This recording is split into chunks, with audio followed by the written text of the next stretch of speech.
24 ঘন্টা যেই জীবনের সাথে মৃত্যু লেগে আছে, মৃত্যু আমারে তাড়া করে, মৃত্যু আমারে তাড়ায় বেড়ায় সারাক্ষণ।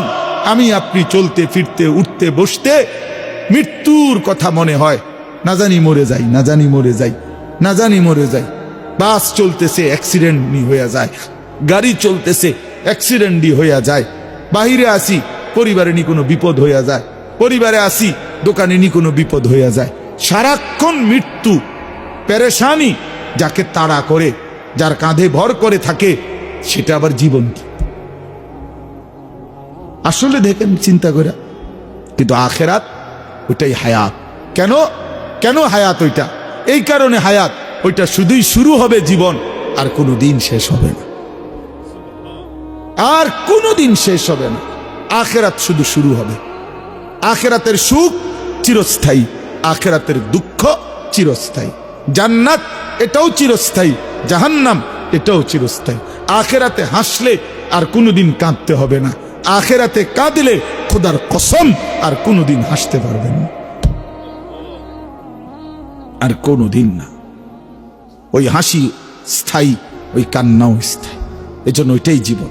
আরো প্রমাণ দেখাই কোরআন শরীফ থেকে, আরো বলি। দেখেন আল্লাহ তাআলা বলছেন হাসরের ময়দানে, আমার শায়েখ থেকে আমি শুনছি এটা, আমার শায়েখ আরিফ বিল্লাহ আল্লামা মুফতি মুশতাকুন নবী কাসিম, তো হুজুরের থেকে এটা আমি নিজে হুজুর কোরআন শরীফ থেকে বুঝাই দিছে যে দেখেন হাসরের ময়দানে জাহান্নামী যখন পাপী ব্যক্তি জাহান্নামকে দেখবে, সবাই দেখবে, তো পাপী ব্যক্তি জাহান্নামকে দেখে একটা আফসোস করবে আর বলবে ইয়াকুলু ইয়া লাইতানি কদ্দামতু লিহায়াতি।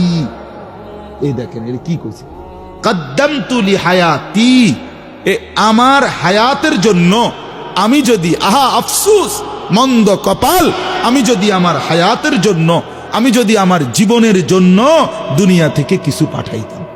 তাহলে এই লিহায়াতি কোনটাই না, এটা এটা আখিরাত। আখিরাত আমি যদি আমার এই হায়াতের জন্য ওই দুনিয়া থেকে কিছু পাঠাইতাম, তার মানে মূলত হায়াত এটা কোনটা? আখিরাত। হায়াত কোনটা বলেন না বাপ, কোনটা? আখিরাত। আজ না নিজে বুঝলেন, না ছেলেরে বুঝাইলেন, না নিজে বুঝলেন, না ছেলেরে বুঝাইলেন। কেমনে বঞ্চিত করলেন? মাও বেপর্দা, মেয়েও বেপর্দা, বাবাও বিড়ি সিগারেট খান, ছেলেও মদ জুয়ায় আসক্ত, তো না নিজে ফিরিলেন, না সন্তানকে ফিরাইলেন। নিজেও 5 ওয়াক্ত নামাজ পড়েন না, সন্তানকেও 5 ওয়াক্ত নামাজ পড়েন না। হায় মুসলমান, এরম বেকুব কেমনে হইলেন? এত আহম্মক কেমনে হইলেন? মুসলমান এত গাফেল কিভাবে হইলেন? আপনিও মিথ্যা বলেন, সন্তানরও মিথ্যা শিখাইলেন। আপনিও হারাম রোজগার করেন, সুদের টাকা, ঘুষের টাকা, কিস্তির টাকা, ওজনে কম দেওয়া সন্তানকেও সেই হারামের রোজগারের মধ্যে লাগাই দিলেন। মানুষের শুনাইলেন ছেলে এই করে, সেই করে, ছেলে ওটা করে, সেটা করে। এইসব শুদ্ধ মাইরে লাভ কি? আখেরাতে ফিডাও তো শুদ্ধ ফিডা দিব, যারা শুদ্ধ তাকে ফিডাও তো শুদ্ধ, পরিষ্কার ফিডা। কথা বুঝছেন?